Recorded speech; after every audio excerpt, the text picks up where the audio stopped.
We may as well get into the details before I put them in the ground and cover them with dirt. Hello and welcome to Queen Things, the show where we discuss the things that matter to us queens, because if it matters to us, it matters. I'm KJ Miller. I am a founder, a lecturer, a content creator, and a Ciara Miller super fan. If you didn't know, that cold open was a quote from her, the goddess, Her Majesty, from last night's reunion. Yes, I am filming this on Wednesday. I usually do my podcast recordings on Tuesday, but I switched it up because I knew that I was going to need to bring you guys the latest and the greatest from last night's Summer House Reunion Part 1. That's exactly what this is going to be. I must. I have to tell you, I was dreading watching last night's reunion because everything I've seen were the pre-reunion interviews with West and Amanda. I don't know why Bravo did that. I really do not. And that really set me off because they were both so nonchalant, like, oh, we just need to clear up the timeline and then people will understand our position, blah, blah, blah. Hated it. And I just felt like, oh my God, we're going to go into this reunion. These people are going to take no accountability. It's just going to be them scapegoating other people or trying to talk about a timeline no one gives a fuck about and disrespecting Ciara. And I don't want to spend hours upon hours watching Ciara get disrespected. I truly was dreading it. I was not trying to do any watch parties. I wasn't going live and, going to be chit-chatting with people while we did it. No, because I thought it was going to be unbearable. Let me tell you something. It was extremely enjoyable. And so now we're going to talk about it. We're going to talk about it in detail. I took notes. I don't know if I have ever taken notes watching anything, frankly, but certainly not watching reality TV. I took notes. That is how much we're going to get into it. Will we potentially talk about other things? Maybe. I'm going to see how I feel after I'm good and done talking about that. All right, so let's get into it. And before we do, the only announcement is if you haven't joined the Patreon yet, I encourage you to do it this month. In fact, this week, you'll be getting 2 episodes because this month's bonus episode, is an Ask Me Anything. I've been collecting questions via DM, via Patreon, via comment sections, and I will be addressing some of your questions about myself. And it'll be behind a paywall, so it might get spicy. You don't know, and I don't know. That's what this month's bonus is going to be. Last month, we did a deep dive on Beyonce and Taylor. We've done album reviews. We've done all sorts of super fun things. So join the Patreon. There are other ways to get the bonus content. That's really all I have to say about that because I'm ready to talk about Summer House. Now, for those of you watching, let me give you a visual. My husband gifted me this portfolio years ago when I first started teaching. It says Professor Miller. Can y'all see that? Professor Miller. Yes, Professor Miller is here, okay, to school you girls on what we viewed last night. This is where I took my notes, okay, in my trusty portfolio. Before I get to my notes, though, let me just say a few things off the dome. These are just general reactions before I get into the nitty-gritty details. First of all, I love that they opened with the group chat that happened, the live conference call that happened between the friends. Basically, Lindsay and Kyle were doing a confessional for their new show in the city, which I don't even know if I'm going to watch, frankly, because that's how much I can't stand seeing Amanda. They're doing a confessional. She reads the statement because the statement, I guess, had just come out. This is March 23rd or whatever day they put that little dumbass statement out. She reads it, okay? And to him, while they are talking about it, she gets a phone call from Jesse. She puts him on speaker. Jesse's like, bro, this is fucked up. While she's on the phone with Jesse, Mia calls. So now they put Mia into the call. So now it's the 4 of them all talking. Mia's like, this is so fucked up. This is so crazy. Now it's all 4 of them talking. Guess who else calls? Carl calls Kyle. So Kyle answers his phone. So now it's the 5 of them all talking about how crazy this situation is, the lies, the deceit.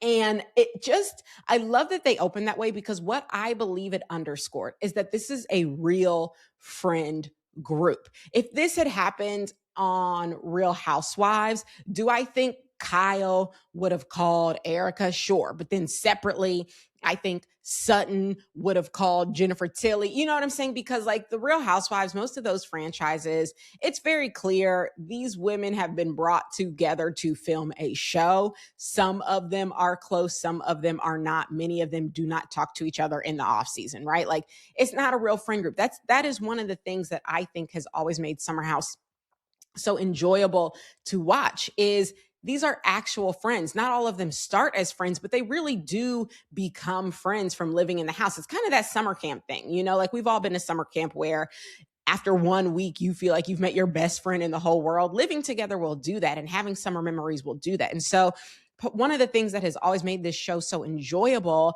and so fun is that you are watching people who are genuine friends. And one of the reasons this scandal between Amanda and West, I think, is so huge. First of all, the obvious reason is because of what they did to Ciara and by proxy Kyle as well. But the other reason is because you can tell it really has fractured the friend group. And for those of us who have been fans for many years, it's been devastating. I mean, truly, it's been devastating. And so I like that they opened up this way because I think it underscores that what we're talking about here isn't simply West being a dirty, down dog, a terrible fucking human being, and Amanda being a rat, a snake in the grass, as Ciara said. We're not just talking about two terrible people being terrible. We're talking about an implosion of a real friend group. And that matters. And it deepens the subject. You see what I'm saying? It deepens the topic at hand, really sets the stage. So bravo to the producers for that, pun intended. That's the first thing I want to say. The second thing I want to say is what really pissed me off in the beginning was when Amanda and West rolled up and were in their dressing room pre-reunion, just looking very nonchalant, very relaxed. Why are y'all relaxed? Huh? You've blown up a friendship group. You've disrespected Ciara, dragged her through the mud collectively and individually. You have shit all over the amicable split that you and your husband were attempting to have. But y'all are up here. I mean, she's laid up in his lap. They don't look stressed at all. Look like they're going for a walk in the park. Oh, that got me hot. That got me hot. Meanwhile, you have Ciara crying. I mean, from the first moment that Andy goes into her dressing room and asks her, "How are you doing?" You can tell she's trying so hard not to cry, and she fails.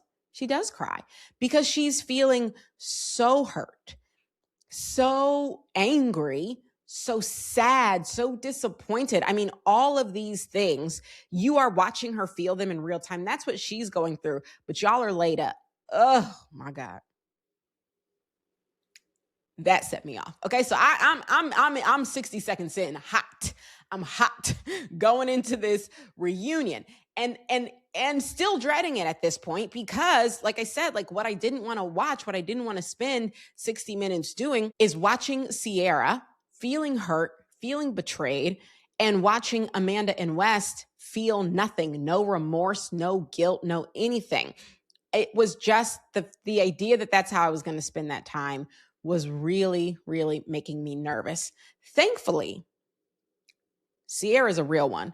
And Ciara came in there not just feeling hurt and betrayed, but feeling ready. And when I say ready, I mean ready to let these people know all about themselves. Didn't hold back not one single word and came through able to articulate exactly what she was feeling and exactly how terrible they were and for the exact reasons. There was a moment I love, and I'm going to get into the details, and right now I'm just saying some of the things I loved. I love the moment where she was reading her text message between her and Amanda, and it got interrupted because Amanda felt like she wanted to clarify, blah, blah, blah. Andy turns right back to Ciara and says, "I want to hear the rest." Yes, that's right, because Ciara has the stage. Ciara was commanding the stage, commanding everyone's attention. When she wanted to talk, when she deigned to speak, everybody listened because that's who we're here for, to be very clear. And every time she had the floor,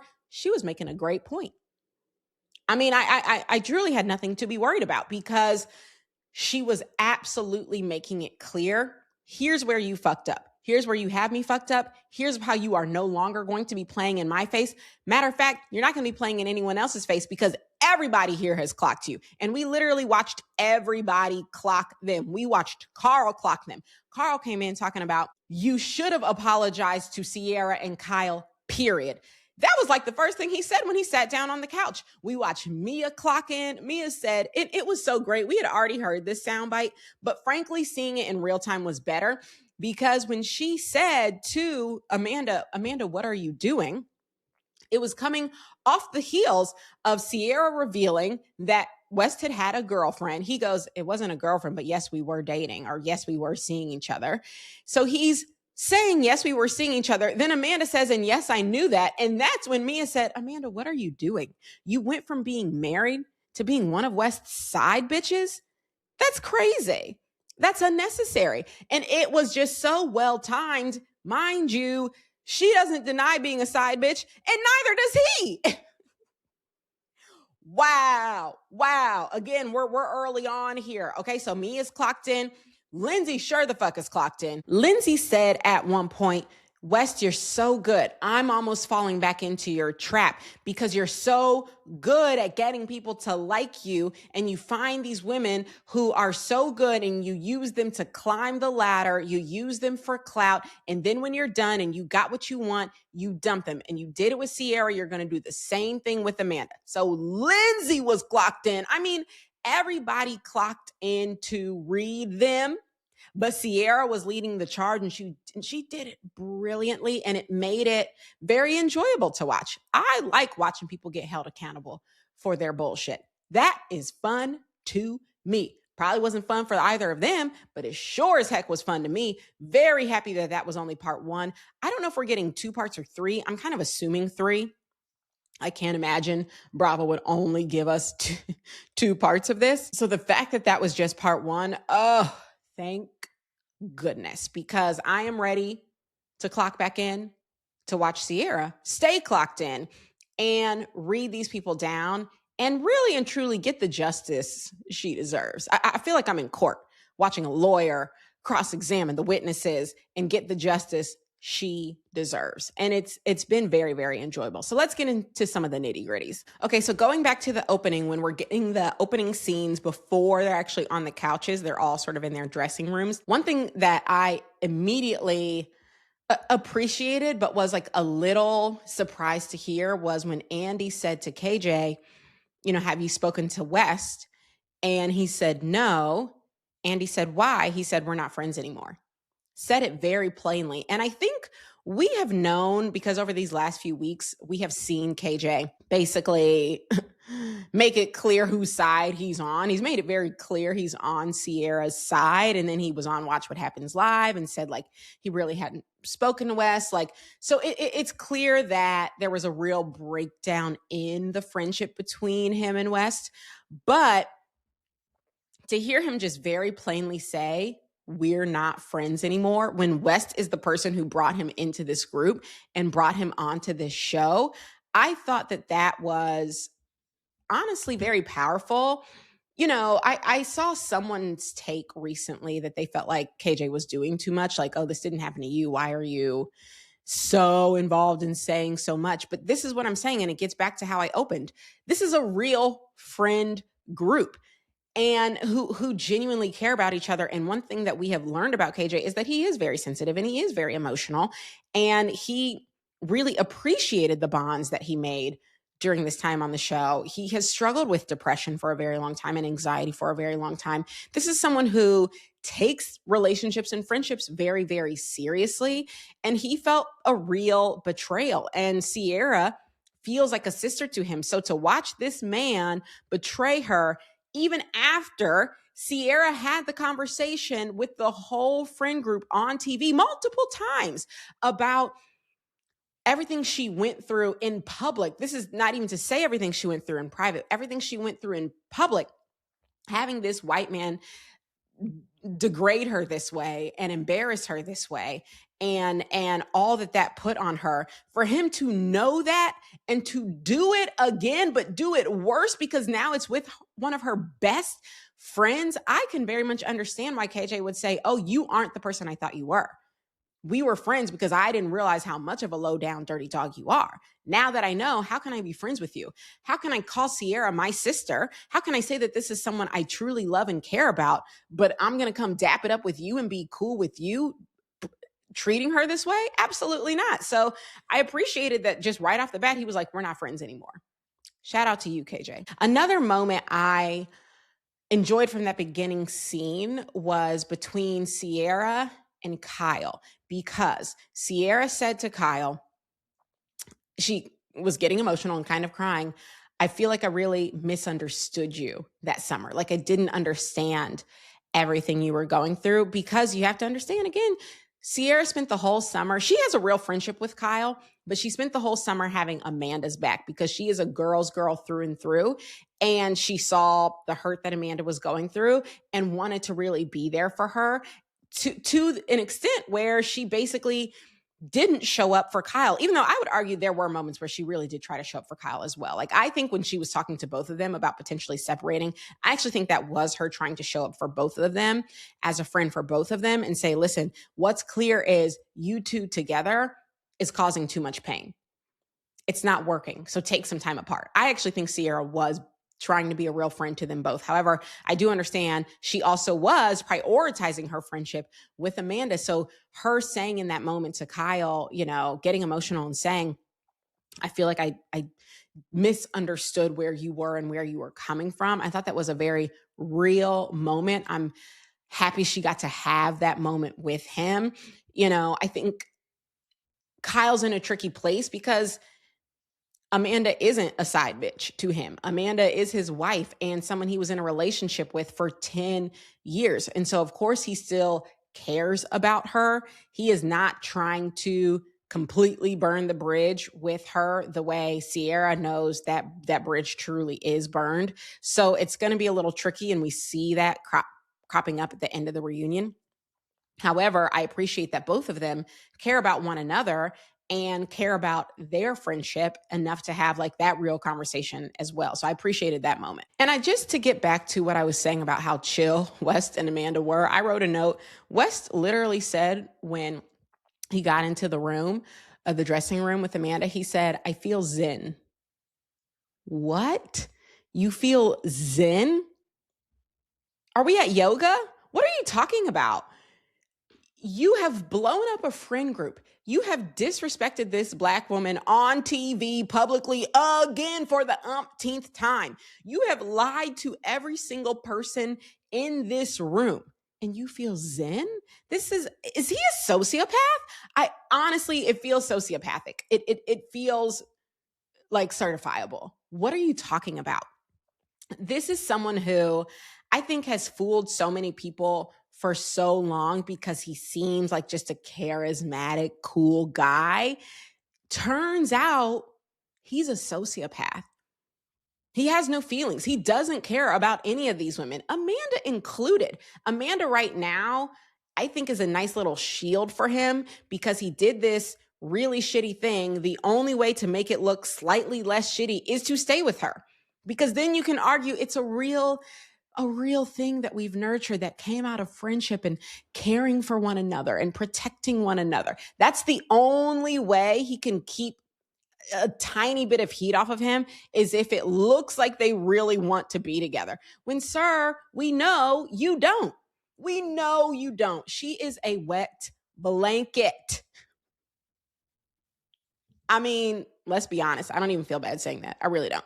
We've watched her for too many years be a wet blanket who is no fun, who doesn't like to have fun, who doesn't want to send it, who doesn't want to be out and about. When she's out and about with you, as far as I can tell from these paparazzi photos, she is hood up, glasses on, barely doing anything. But this is going to last. This is the relationship that's going to last. No, it's not. You are still in it for cover, right? She's your shield. She's your cover. It will come to an end. This is sociopathic behavior. When he said, I feel zen, oh my God, I almost threw something. What are we talking about? every single person. I mean, Jesse is stressed. I feel like Jesse was darn near crying in the dressing rooms before it began, because that's how stressed and anxious he is about the friend group falling apart. But you feel zen? This gets back to something that Paige said, the Oracle Paige. She said the first time this happened, the first time that he disrespected Ciara on there where his first reunion, we are literally watching Carl and Lindsay break up their engagement, have the toughest summer they've ever had together. And you're in the group chat talking about, it's such a good season. This is the best season ever, because all you care about is clout chasing. All you care about is the fans, the audience, getting more people to watch you or tune into your stupid podcast. Like, that's all you care about. Meanwhile, the people on this couch, yes, they care about those things, but they also care about the actual relationships. It just couldn't be clearer that he does not. You sacrificed your friendship with Ciara, with Kyle, with KJ, with Jesse, because that's on the rocks, with Carl. You've sacrificed all these friendships, but you're in the dressing room talking about, I feel zen.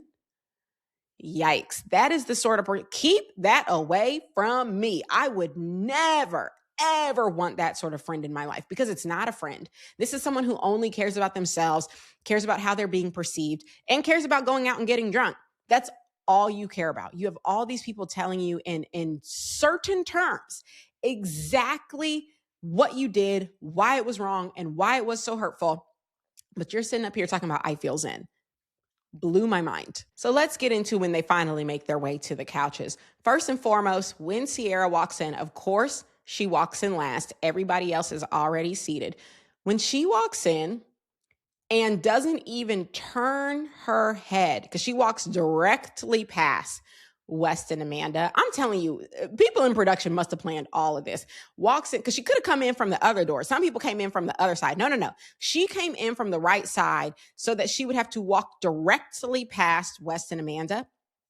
Did so, didn't turn her head not a once to give either of them a glance, sashayed right on in that delicious outfit she had on, didn't look at either of them. You see West look at her. You see Amanda kind of looking but trying not to look. Like, it's so clear she is trying so hard not to look like jealous, and when clearly you are, because you quite literally could never. Wes just straight up looks. He can't help himself, okay? Because he's a low down, dirty dog. Looks like, oh, damn. Here I am again, fucked up again, doing another reunion where she looks like the baddest bitch in the room and I look like Humpty Dumpty fell off a wall, and I'm going to be doing the same thing, like clockwork. Woo! So that moment, just already, her walk in alone, we should study, okay? She walks in, she sits down. Okay, we begin. It becomes very clear very quickly from when they sit down that Andy has absolutely taken sides. I mean, that was clear from moment one when we all found out about the scandal and Andy went on his radio show and said, Ciara is the most beautiful person on Bravo. Okay, he said that within 24 hours of the statement being released. So very clear he has taken a side. And the little quips he made while asking his questions also made it clear. One of the ones I wrote down was he said to Kyle, how does it feel to not be the biggest problem in the room? Which is just so great, because like he just very clearly was, like, from jump was making it clear. This is during the intros, y'all. You aren't the biggest problem in the room. They are. These dum-dums, Tweedledee and Tweedledum right here, are the biggest problems in the room. And it's not you, Kyle. How do you feel about that? Oh, I loved it. I said, oh, okay, Andy came with the shade. Everybody clocked in today. Everybody except Humpty Dumpty and Amanda Bachelor. Everybody else clocked in, okay, except for those two dum-dums. Fantastic. And I'll tell you the exact moment Amanda's mask fell. Thankfully, her mask fell off and we got what she really feels. And I'm so happy it went down this way. It happened in the very beginning. Oh, I am so happy. This is what I'm talking about. Ciara, I don't know why I was worried. Masterpiece genius. Drip intravenous. Okay, the moment was this. Again, during the intros, Andy says to Amanda something like, how are you feeling? Or what do you want to get out of this? Something like that. And Amanda says, obviously I want to apologize. And, obviously to Ciara and Kyle. So minute 1, soundbite 1, what she wants us to believe now that she's sitting on the couches, not back in her dressing room laid up with West, what she wants us to believe is that she is contrite and she is sorry and she wants to take accountability and she feels guilty and she wants to apologize.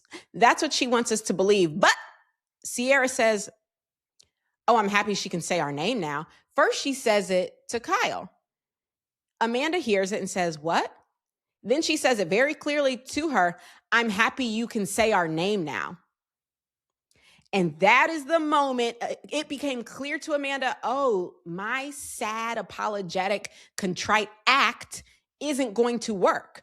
No one's buying it, least of all Ciara. So she decides in that moment, and I don't know if it was a conscious decision or an unconscious decision, to let the mask fall off. Because from there on out, there is no contrition. There is no apology. She literally at one point tells Ciara to fuck off, maybe 30 seconds later. So what her plan was to come in and be the, oh, I'm sorry. And I fell in love with someone I shouldn't have. And there's just real emotion and connection. And I apologize, bitch. We're not buying it. And Ciara made it so clear from moment 1, I'm not buying it, that is what allowed Amanda to let that mask slip. And thank God she let the mask slip, because what it did was, instead of it being this whiny whatever, no, now we know exactly who you are. We know exactly who you are, and you can't hide it. You thought you were going to be able to, but you're not talented enough. You don't have the acting skills to do it. You're not smart enough to do it. You quite simply can't do it. And all it took was Ciara clocking you and saying, truthfully, oh, now you can apologize to the two of us specifically when you couldn't do it with that whack-ass statement that you dropped 3 weeks ago. All it took was her clocking it with that one little sentence, those 5 little words, and here you are, mask off. And thank goodness. Thank goodness. Not only do I think that moment from Ciara had the effect of dropping the mask off of Amanda, I think it also had the effect of putting West back in his place. I think there was a part of him who thought he really was going to show up to this reunion and be different. And Andy called it out immediately. He said to him, the last time we were in this situation where you fucked over Ciara, he didn't quite phrase it like that, you shit the bed. You basically didn't say anything. And he was like, so what's going to be different this time? And West jumbled some answer about this time I'm going to show up and I'm going to clear things up and blah, blah, blah. That's what he thought he was going to do. But again, I think Ciara, being from the jump very quick to say absolutely not, to call out their bullshit. I think the mask came off for Amanda and Wes was put in his place and went back to being silent, mute, dumb, stupid, Humpty Dumpty. Fell off a wall because he barely said 2 words, including the non-words that didn't escape his mouth to at any point defend Amanda. Not when she was called his side bitch. Not when Ciara quite literally said, I don't see your man sticking up for you now. At no point did he even ever just say, this is my girl, don't talk to her that way. Or come for me, don't come for her, which is what a real man would say, right? Like if my man knew I was in a fight with somebody if it were just me and another one of my close girlfriends, and we weren't involving him in any way, he probably wouldn't say too much because, Kadar knows, just as I'm sure anyone who has met me knows, I can handle myself, right? However, if someone very explicitly said something rude to me involving him, he would be like, absolutely not. Like, this is what we're not going to do. He would do something. He would say something. Why? Because he cares about me. This man doesn't care about you enough to even attempt to deflect any of the heat coming your way, Amanda. So, he was just shut down quite literally from moment 1. And I think Ciara did that. I think we should credit Ciara with that, for putting both of them in their place from jump. Now, the next moment I want to talk about is when Amanda, and one of the few times she did try to speak up and say something with her sad self, was basically she tried to make the point, none of you, this has never happened to anyone else. None of you have ever fallen for someone you weren't supposed to. Like, very much trying to downplay her terrible, selfish betrayal, right? And the whole cast goes, no. And Lindsay actually makes a point that I want to zero in on, because Lindsay says maybe in high school, but we're in our 30s. And I appreciate Lindsay for saying that, because I think, I can't speak for everyone. Let me speak for myself. Okay. Let me speak for myself. When I was in high school, call it that high school, college age, did I sometimes do dumb stuff as it relates to, flirting with a boy that I knew another friend kind of was into? Yeah, I did. And I regret that. That is not girl behavior. But to Lindsay's point, my frontal lobe was not fully developed. Okay. I don't know exactly when the frontal lobe fully develops, but I think it's something like in our early 20s. Okay. Fact check me if you want. The point is, what Lindsay is saying is, it's not that no one has ever made terrible decisions. That's not what we're saying here. What she's saying is we're all grown enough to not pretend as if something like this isn't a full-on betrayal. When you are young, you can talk yourself into, it's just like I like him and you like him. No, we're just being flirty. Oh, but it's a blah, blah, blah. That's different than when you are a full-on adult. And you, Amanda, are a full-on adult, and we are not going to downplay this. You knew how Ciara felt about him. You're on record, literally on record, on these very cameras that are filming you now, saying how much you want to protect Ciara and guard her heart, and that you would drop West in a second if he hurt Ciara. So you are very clear about how much this person meant to her, how deeply he hurt her. You're also very clear about the fact that she spent not just all summer, but several years having your back, championing you, showing up for you, trying to help you have more confidence in yourself. These are things you know. So when you made the decision to hook up with her ex, you did it knowing how wrong it was and how much of a betrayal it would be. So nobody here is going to say to you, oh yeah, shit happens. That's not what this is. This was a conscious decision to be a shitty person. And you're allowed to be a shitty person. You're also allowed to reap the consequences of being a shitty person, which is what this reunion is. So I'm happy that moment happened. I'm happy the whole cast clocked in to say, no, bitch. The rest of us aren't doing this, and I'm happy Lindsay made it very clear. This is not what we do as grown-ups. You don't get to make shitty decisions and not get held accountable for them. You get to make them, but you will be held accountable for them. Another moment I want to talk about, it's tangentially related to, the scandal. When KJ shared, and this really touched me, and it did make me cry. When KJ shared that he was hospitalized last fall. Okay, so before any of us knew that Wes and Amanda were anything, he was hospitalized for self-harm and then went into recovery and therapy. He also shared that when that happened, who was there? Who was there with him? Ciara and Mia. He did not mention West. And I think that, again, underscores who this person is, what type of person West is. He's the type of person who, if he can figure out how your relationship with him can be beneficial to him, that's a relationship he wants. It looks good for TV. I want that relationship. It's going to help me in my influencer social media career. That's someone I want around. I want to bring you into this friend group, KJ, because I want credit for, expanding and bringing more fun people to the show. It gives me more power on this show if I'm someone who can source and bring people in. But when you are quite literally on the brink of life or death, that doesn't benefit me. So, he was happy to show up and be a shoulder for KJ during the summer when the cameras were rolling. right? There were multiple moments where he was willing to be a shoulder for KJ when cameras were rolling. But where were you when the cameras were off? Because I didn't hear your name get mentioned. I heard Ciara's name get mentioned.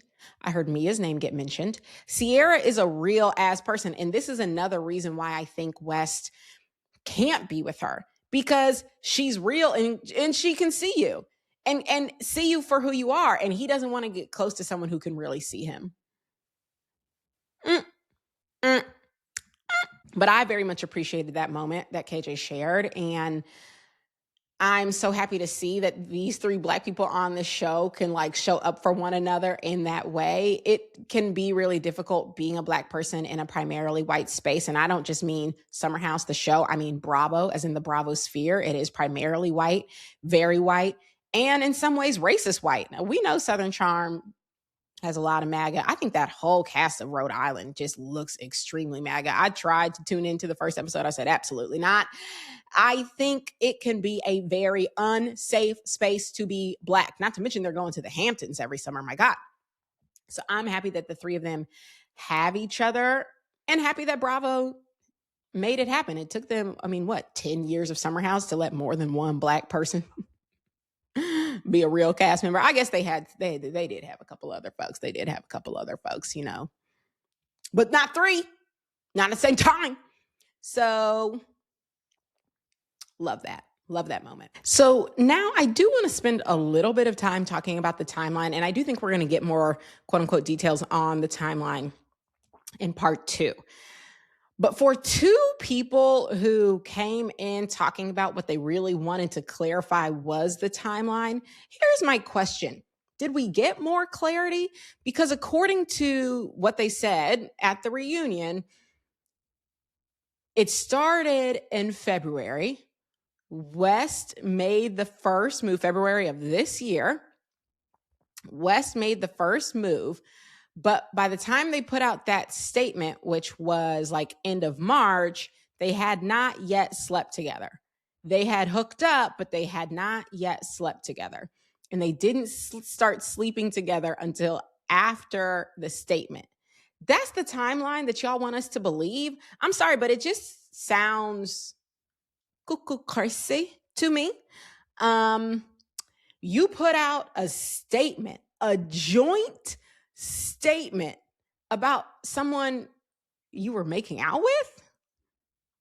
Maybe a little hanky-panky? A little over the pants action? What? Huh? That, I'm sorry, doesn't make sense to me.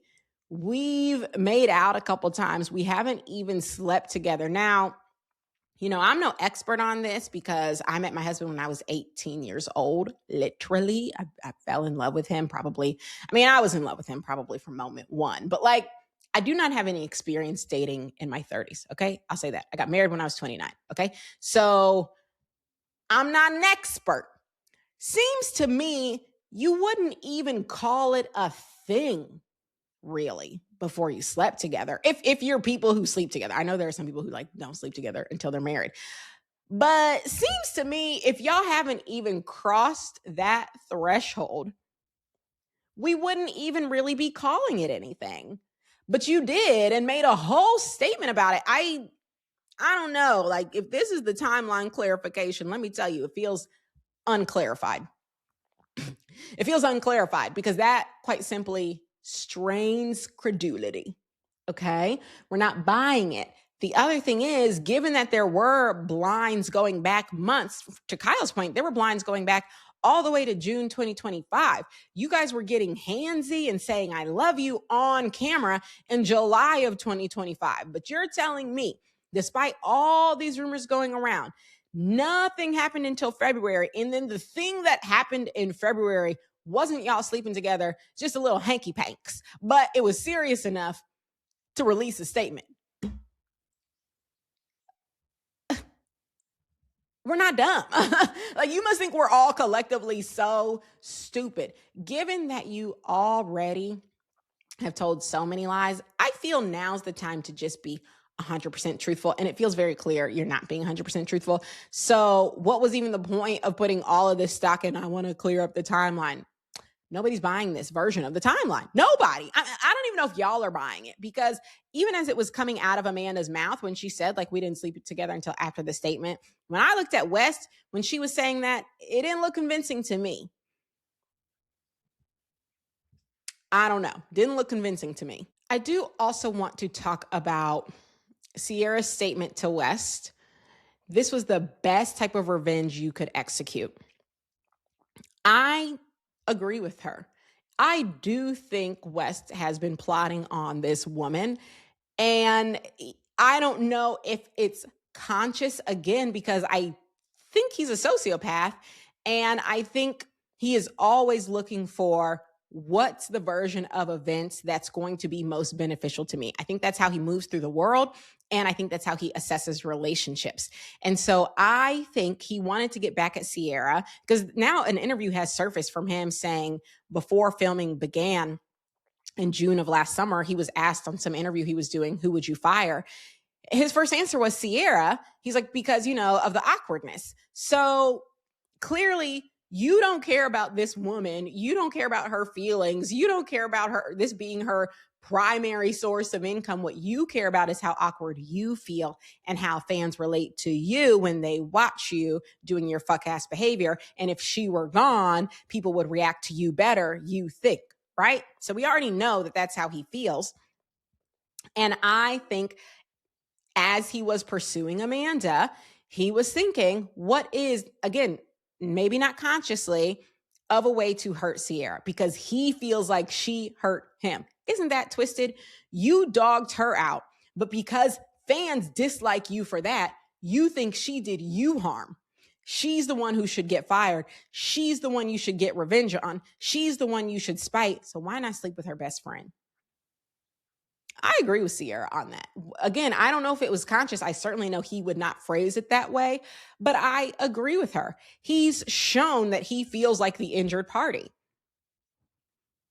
which is very white male behavior, very sociopathic behavior, but he's made it clear that's how he feels. And I do believe that, again, conscious or not, that is part of the reason he picked this woman to sleep with, because had he picked any woman in the summer house, to sleep with, would it have been hurtful to Ciara? Yes. But like if he had slept with Bailey, she just would have been like, all right, I'm probably just not going to be cool with Bailey. It wouldn't have been any of this. Dara, any of these girls, you picked her best friend. And it couldn't have been Mia, right? I mean, she had two best friends in the house. It was Mia and it was Amanda. And prior, it was Paige. Good and goddamn well, Paige and Mia would never. So you picked the one that would. Her other best friends would never. But as Ciara said, and this is kind of what, Kyle reacted to, Amanda is weak. Amanda is mute. She'll go along with the ride. She'll do whatever you want. She'll let you dog her out. So you pick the one that would let you. You pick the one that would. I think Ciara has a point. I've seen people say, like, he didn't do this to spite her. He doesn't care about her.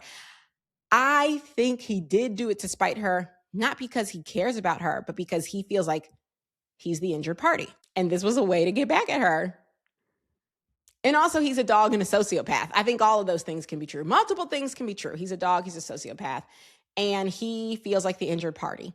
And so somewhere in his pea-sized brain, this made sense to him. I'm a fucker friend. And that brings us to how we ended part one, which was with Ciara saying that to Amanda. Well, actually, she was saying it to West, like, Amanda's very weak. She's very mute. She'll let you do whatever you want. So maybe this actually can work. Woo, a clean read, honey. That was a clean read. Amanda, of course, starts to cry. Boo-hoo. And Kyle leans over to her and says, that was harsh. To which Ciara replies, that's your wife, not mine. And she's absolutely right. And I hope she doesn't back down in part two. I hope she doesn't hear that from Kyle and internalize it and see Amanda's dumbass tears and start thinking like, oh, maybe I took it too far. You didn't. You're exactly right. That's who Amanda is. We've all watched it for the last 10 years. Might be hard to hear the truth. Doesn't mean it's not the truth. And if anyone has earned the right to say harsh truths, it is Ciara Miller. Thank God she did. I thought that was the perfect way to end part 1 with the truth. Whew, that felt good. It surely felt good to talk that through. I hope it felt good for you too. Before we get out of here, I'm going to share what might be some niche beauty Black news. I can't really tell how niche it is. It feels bigger than like it has escaped and left the Black community, but mostly in the beauty community. Anyway, here's what it is. If you haven't seen, Patrick Ta, who is a well-known makeup artist and who also has his own makeup brand, recently released a line of blushes that he coined Transition Blush. And this dropped like in the last week or so. Now, the controversy is both the product and then the technique he is using when showing people how to use the product, and like the step-by-step that he shows in the PR mailer for how to use the product very much seems to be inspired by, if not just full on taken from, a Black female makeup artist painted by Esther, who has become quite famous in the last couple of years for her blush technique, and particularly when she does this blush technique on Black women and darker skinned Black women. It is we'll put up a couple photos for those of you watching for a visual, very pigmented, very bright, oftentimes very pink blush look that really starts in the under eye and kind of gives you a full on blush effect. And if you go down the rabbit hole of the explainer videos around this topic, you'll even see there's a tutorial where Patrick is using his new transition blushes and he's saying how to do it. But he uses a phrase to describe putting the product on the back of your hand. And he says the back of your palm, which is the exact thing that Esther had said in one of her tutorials. And people pointed out, like, that's not how people refer to the back of their hand. Most people would say back of your hand, not back of your palm. It just sort of was like a word slip for her that he then copies word for word in his tutorial, and basically does the exact same technique that she does. And so it does seem clear. Oh, the other thing is, again, if you go down the rabbit hole, Esther makes a video talking about the fact that someone from his team booked a session with her to get her makeup done, but then asked if she could record it. And Esther didn't like that and said no, ended up canceling the booking because she was like, if you want to be taught, I do teaching sessions, I do master classes, but you can't just record me doing your makeup. Like, that's a different thing. And so basically it was her way of saying, like, I'm not saying that I invented this technique, but clearly it is one that I have popularized and one that I've become known for. And you're even sending your people to come learn from me and then using my phrasing in your tutorials and then commercializing this whole thing, and Esther doesn't have her own makeup line. And so I think what a lot of people are upset by is, first of all, you haven't given her any credit. Second of all, this is a technique that she popularized. So if anyone's going to be making money off of a product from it, it really should be her. It shouldn't be you. I think a lot of people in the beauty community feel that way.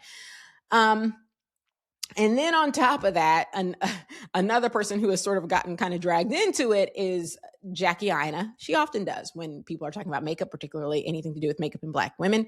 She made a video reviewing the transition blushes. From what I watched, it was a long video. I didn't watch the whole thing. From what I watched, she was like positive-ish, but she wasn't like, everybody go buy these blushes. She was just like, yeah, for those of us who have been doing this type of blush style for years, this really would have ate down if you had released it in 2020. Do we need it this year? Maybe not, but good job. Basically, it's sort of the vibe I got. But people were very upset because they felt like, why wouldn't you use this moment to stick up for Esther as a Black woman and as a Black woman makeup artist? Instead, you're supporting Patrick Ta, who is someone she has in the past supported as well, or at least, whose products she has used. And so people feel very much betrayed by Jackie Aina. So people feel very upset on Esther's behalf, betrayed by Jackie Aina, generally mad at Patrick Ta. And this is not his first time being in controversy with Black women, because there was another Black female creator, Ivana Sunshine, who a couple years ago said that she did work for Patrick Ta, like creator work, and he never paid her. So also, and then I think another creator, Jules LeBron, came out and said he never paid her either. So he has a history with Black women. So what are my thoughts? I needed to give you all the backstory to give you my thoughts. I will say it does seem clear to me that Patrick Ta is capitalizing on a moment and a movement very much popularized by Painted by Esther. She herself said she is not the inventor of this transitional blush technique. It's just something that she really has perfected. And I would say perfected on dark-skinned Black women, and very much popularized. However, I will also say, and I'm not a makeup artist, I'm someone who prides myself on having learned how to do a pretty decent job of doing my own makeup, but I am not a makeup artist. But I will say the technique of using multiple blushes and bringing the blush underneath the eye is one that I personally actually first saw Jackie Aina do. Again, I'm not saying she invented it either. I don't know who invented it. I don't know if anyone knows who invented it. I'm just saying I saw it years ago, and the first person who I saw do it was Jackie Aina. And I think if you polled various people who've been watching makeup tutorials forever and ever, they would probably say you'd get a lot of different names for who kind of taught them that technique, where they learned that technique, which I think a lot of makeup artists have said as well. But many people would say, as it relates to how popular the technique has recently become in the last couple of years, that really belongs to Painted by Esther. And I think Patrick Ta is capitalizing on that with this launch. And I think if he were being honest, he would say that that is true. The thing is, that's very, very common in beauty to watch someone popularize a technique and then for another entity or brand to figure out how best to capitalize on it.